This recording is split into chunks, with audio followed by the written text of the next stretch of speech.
They didn't leave, they faded. They used to smile through pain, became the only thing left. They begged with silence, waited with hope, but no one saw the quiet collapse. So one day they stopped explaining, stopped reaching, stopped staying, and when they left it was already too late to ask why. They didn't leave, they were already leaving. Long before their footsteps made a sound, they were halfway gone. When their eyes stopped lighting up around you and their laughter felt borrowed, when their presence became silence instead of comfort, you didn't lose them in one night.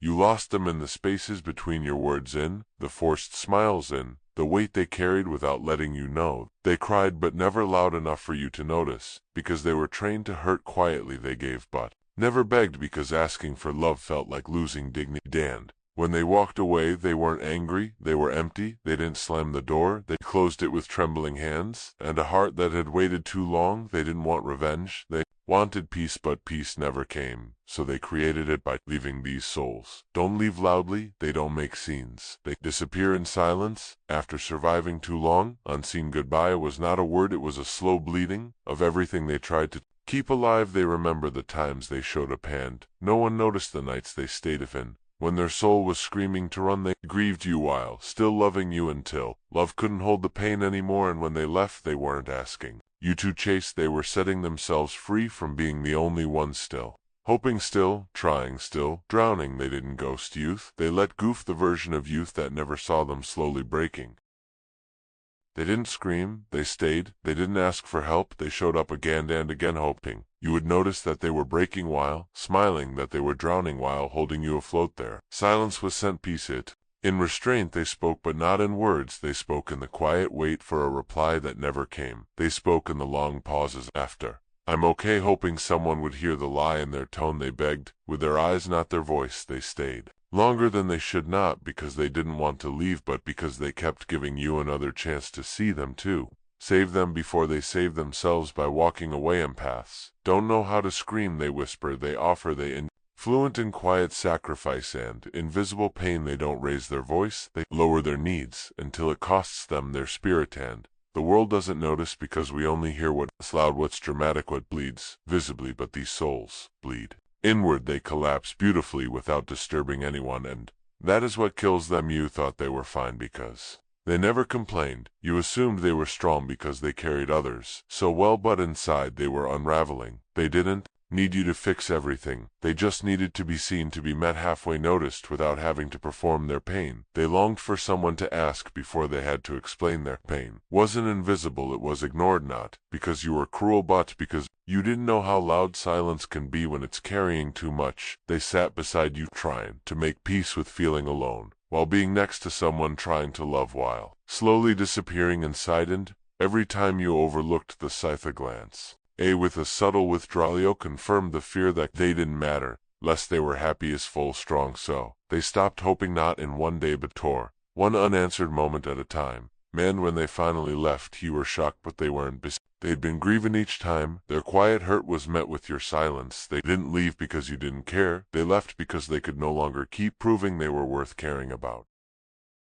They didn't set themselves on fire to keep others warm because they were strong, but because they forgot they deserved warmth too. They gave gave not because they didn't have boundaries, but because they were too tired to enforce them. They didn't say no because saying yes felt safer than disappointing. Some and empaths didn't always love from fullness, they often loved from exhaustion, because their worth became tied to how much they could give, how much they could hold, how much pain they could absorb without making a sound. They became the fixer, the peacemaker, the one who never needed help, and slowly they disappeared inside the role. You saw someone kind but missed the cracks in their kindness. You admired their strength but didn't see the weight they carried alone. They were running on fumes, but still offering rides. They were empty but still pouring into others, because that's what they were taught, that love is sacrifice, that worth is usefulness, that silence is noble. But no one survives like that forever. Even the softest souls burn out, and when they wait, it's not a dramatic collapse, it's quiet, it's invisible. It looks like withdrawal, like less texting, like I just need space, but it's not space. They need its resuscitation. They never asked you to fix them, they just needed someone to say, you don't have to keep carrying it all. They just needed permission to rest, to breathe, to not be the strong one for once. But the world rarely gives that to them, because the world loves what they provide. forgets they are people not fountains. They bleed, they break, but silently behind closed doors, where no one thinks to knock. They didn't expect to be rescued, but they hope someone would notice that they were tired of saving everyone else, and when no one did, they didn't explode, they evaporated. This is what it means to give until empty, to offer pieces of yourself until you can't find the center anymore, to lose your joy, your peace, your identity. One silent compromise at a time until one day you look in the mirror and don't recognize the soul that remains. They didn't leave because they stopped loving, they left because they started dying, and walking away was the only way to survive.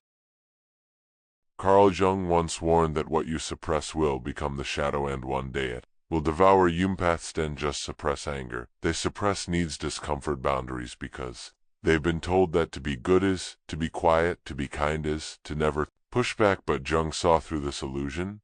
He knew that light without shadow is incomplete, that the one who never says no will one day break in places they never show. The dangerous isn't in feeling too much, it's in pretending you don't want them. Avoid conflict, they don't avoid pain, they internalize it, they smile through betrayal, forgive before the wound closes, and stay long after love has left the room, not because they don't see the truth, but because they don't want to be the reason some Jung called Thesa, false self, a mask worn to maintain peace, but peace that costs your soulless peace, it's self-erosion.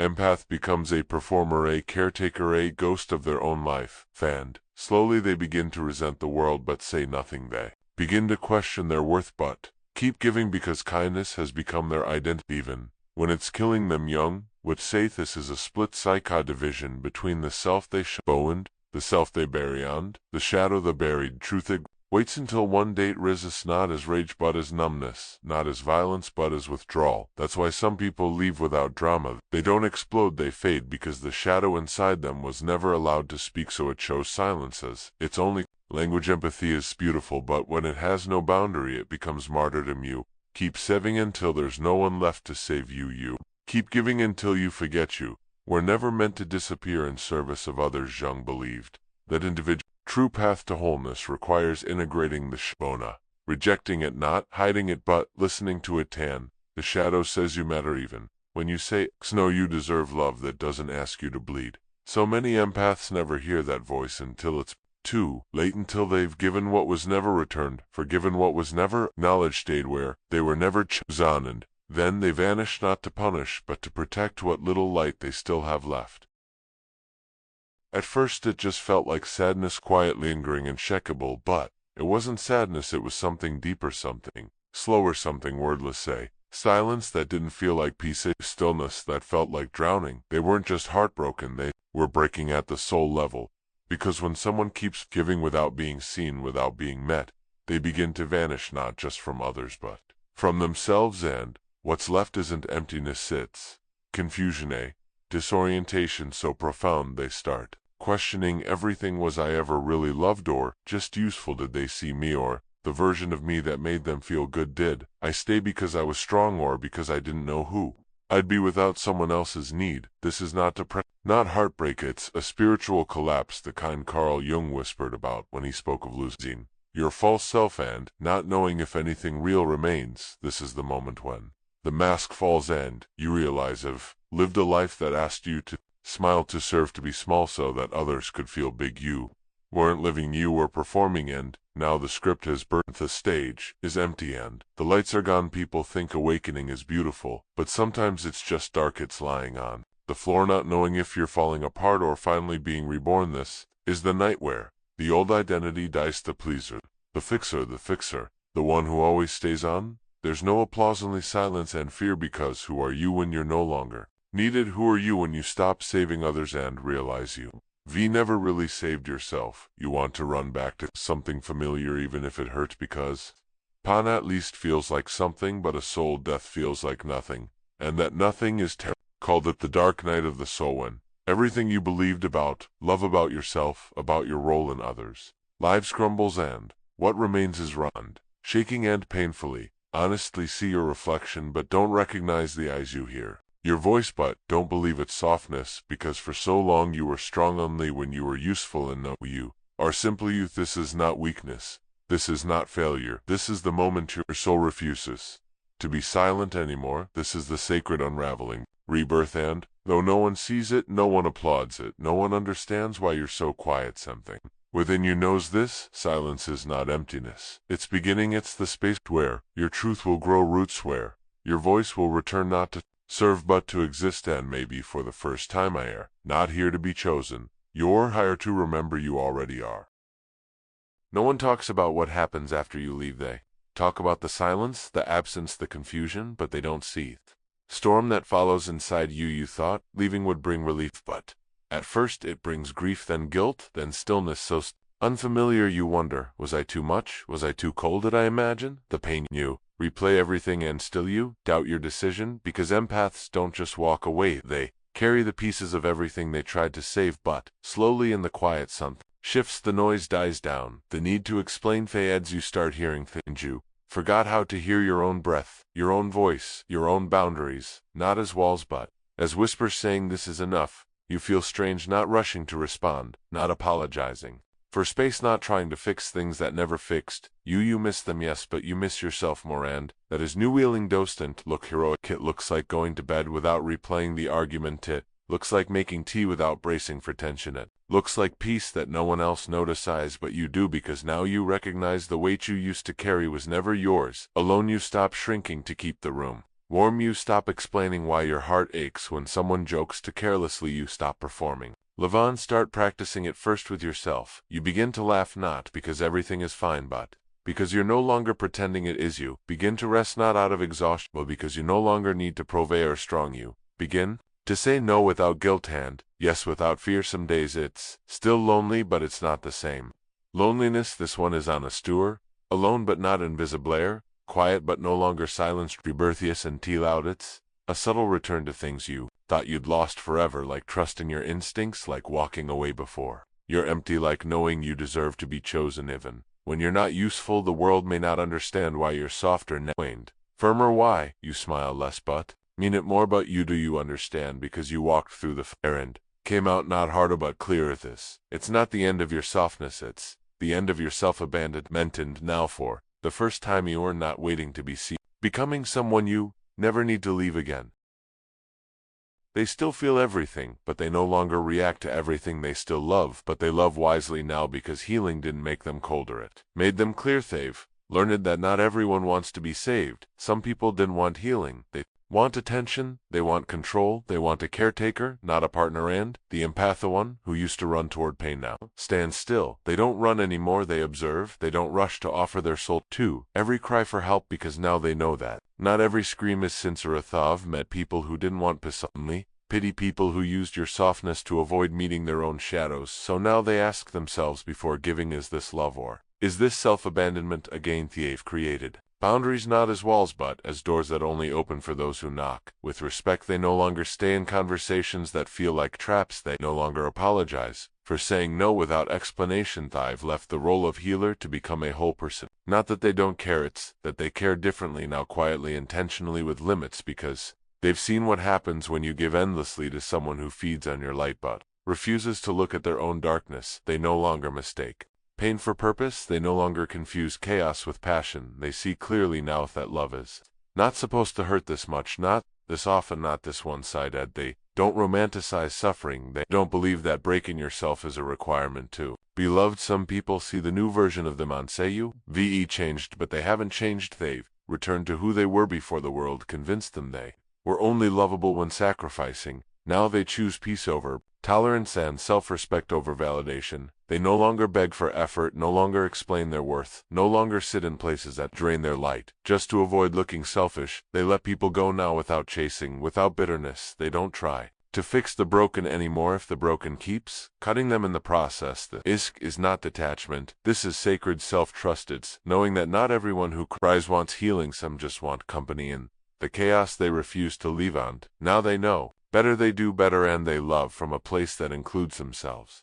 They wanted to say something, but the words never came out right. They wanted to tell you that they tried harder than you think, longer than they should have. They stayed when their soul whispered, please leave. They stayed because they still believed in the version of you that might show up. They wanted to say, I didn't leave because I stopped caring. I left because I was the only one who did. They wanted to ask, did you ever really see me, or just the version of me that was easy to love when I asked for nothing? They wanted to scream, I was drowning next to you and you kept asking me why. I stopped smiling, but they didn't scream. They swallowed the words because they knew if they had to beg to be seen it would never be real. They wanted to whisper I was not strong, I was tired. I was not cold, I was numb from holding everything together while falling apart. Inside, they wanted to say I gave without asking, I loved without forcing, I waited without blaming, and still you didn't see me. They wanted to ask, did you notice that I stopped sharing, that I stopped laughing first, that I stopped asking if you were okay because I wasn't. They wanted to say I didn't change. Overnight I just got quiet because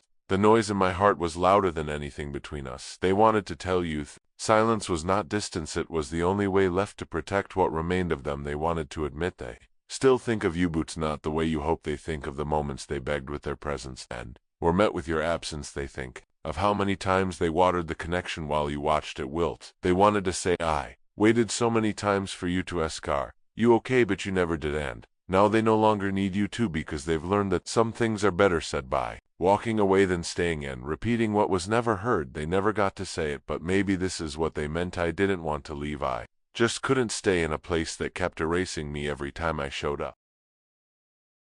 They didn't leave because they stopped loving, they left because they were the only one still loving. They didn't leave in anger, they left in silence because everything they could have said with already, felt already ignored. They had cried without tears, begged without words, and when nothing changed, they change it quietly. Emps don't give warnings, because they give signs, so many signs before they go when they realize that love's holden require self-reassurity, go when peace can't be found in a place they kept bleeding just to keep alive. They go when the space between them and the other becomes so wide that even silence feels like shouting. When an empath leaves, they've already left 1,000 times before in their hearts. Each time you didn't notice their fate, time you mistook endurance for contentment. They don't return, not because they hold grudges, but because they finally held themselves. They don't come back, not because they stopped caring, but because returning would mean repeating the same wound in the same place with the same silence. You might think they're cold now, but that calm sacred. It took them 1,000 nights of breaking and rebuilding to find that stillness they no longer explained, they no longer chase, because now they finally believe that someone somewhere will